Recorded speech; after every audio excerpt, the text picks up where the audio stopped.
ہر قسم کے روحانی جسمانی مسائل اور وظائف کے لیے پیر اقبال قریشی چینل کو سبسکرائب کریں۔ نحمدہ ونصلی علی رسولہ الکریم، اما بعد فاعوذ باللہ من الشیطان الرجیم، بسم اللہ الرحمن الرحیم۔ سفر المظفر کے چوتھا جمعہ کا خاص عمل ہے جس کی بدولت اللہ آپ کی عمر میں برکت عطا فرما دے گا، طویل عمر آپ کو عطا فرمائے گا۔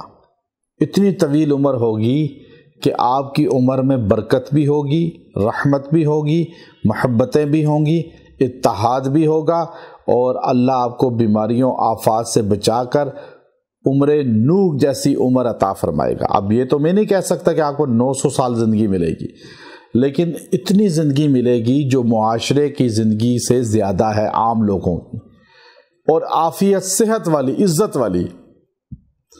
نبیوں میں سب سے طویل عمر حضرت نوح پیغمبر علیہ السلام کی ہے۔ اللہ رب العزت جو ہے ان کی عمر کا ذکر کرتے ہیں تو فرماتے ہیں وَلَقَدْ أَرْسَلْنَا نُوحًا إِلَىٰ قَوْمِهِ، میں نے نوح علیہ السلام کو ان کی قوم کی طرف بھیجا، تو وہ 950 سال کا ذکر کیا۔ 950 سال آپ کی تبلیغ ہے، اور ایج ٹوٹل کتنی تھی؟ بعض مفسرین نے لکھا 1300 سال تھی۔ اب عمر نوح تو حضرت نوح علیہ السلام کو ہی ملی۔ اس امت کی عمریں اوسطاً 60-70 سال ہیں۔ اللہ آپ کو اس سے طویل عمر دے گا انشاءاللہ، صحت والی دے گا، عافیت والی دے گا۔ آپ اللہ کے حضور یہ دعا کریں اور یہ وظیفہ کریں۔ اب یہ وظیفے کی تاثیر بہت تیرے بہادف ہے۔ مجھے ایک بزرگ ملے، ان کی عمر 100 سال کے قریب تھی، اور وہ فرمانے لگے میں روزانہ یہ سورہ پڑھتا ہوں جس کو میں ابھی آپ کو وظیفہ دوں گا۔ اور کئی لوگوں کو میں نے دیکھا ان کی عمریں 110 سال، ایک بزرگ مجھے 130 سال کے بھی ملے۔ میں نے ان سے جب پوچھا تو انہوں نے کہا اس سورہ کے اندر اس کی تاثیر ہے۔ عمر نوح نبیوں میں مشہور ہے، اور ان کو انبیاء علیہ السلام میں نجی اللہ کہا جاتا ہے۔ اور یاد رکھیں، انسان جتنا عمر زیادہ ہوتی رہتی ہے اس میں لمبی عمر کی حرص بڑھتی رہتی ہے۔ بوڑھا ہو جائے گا، مرنے کو دل نہیں کرتا۔ کون چاہتا ہے میں مر جاؤں؟ آپ کو زندگی کی راحت مل جائے، لمبی عمر مل جائے، عافیت والی، یہ اللہ کا انعام ہے۔ یہ آپ کو وظیفہ وہ نعمت دلوائے گا۔ آپ نے سفر المظفر کے چوتھا جمعہ میں کسی وقت بھی یکسوئی سے بیٹھنا ہے، 2 رکعت صلاۃ حاجت پڑھنے ہیں، رات یا دن میں۔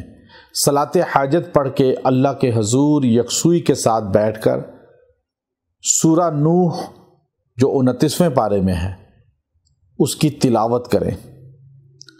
اور جو آدمی قرآن نہیں پڑھنا جانتا وہ 2 رکعت صلاۃ حاجت پڑھ کے قرآن کھولے، سورہ نوح کھولے، اور سورہ نوح کی ہر حرف پہ انگلی رکھے وضو کر کے، مرد یا عورت، اور یہ کہے یا اللہ یہ بھی سچ ہے، یہ بھی سچ ہے، یہ بھی سچ ہے۔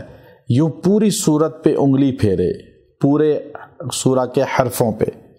اور جن کو قرآن پڑھنا نہیں آتا وہ سیکھیں، موت تک سیکھتے ہوئے فوت ہو گئے تو آپ قیامت کے دن علماء کے ساتھ اٹھائے جائیں گے، اور اگر سیکھ لیا تو آپ کو اللہ بہت مرتبہ دے گا۔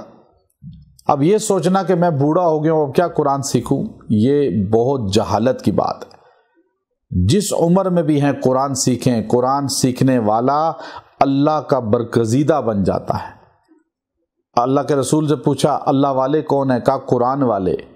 تو اس لیے یاد رکھیں، آپ قرآن کو سیکھیں، اور جس کو نہیں آتا وہ انگلی پھیر کے کہ یا اللہ یہ سچ ہے، یہ سچ ہے، یہ سچ ہے۔ یوں پوری صورت پہ انگلی پھیر کے اس کے بعد دعا کریں یا اللہ تو نے اپنے نبی نوح کو بھی لمبی عمر دی، تو ہی عمریں گھٹاتا ہے بڑھاتا ہے، مجھے لمبی عمر، عافیت والی، صحت والی عطا فرما۔ سورہ نوح 3 بار پڑھیں، 3 بار۔ اور جس نے انگلی پھیرنی ہے اگر تو وہ بھی 3 بار پوری صورت پہ انگلی پھیرے، جس کو نہیں پڑھنا آتا۔ یہ عمل کریں انشاءاللہ اللہ آپ کو طویل عمر عطا فرمائے گا۔ وآخر دعوانا الحمدللہ رب العالمین۔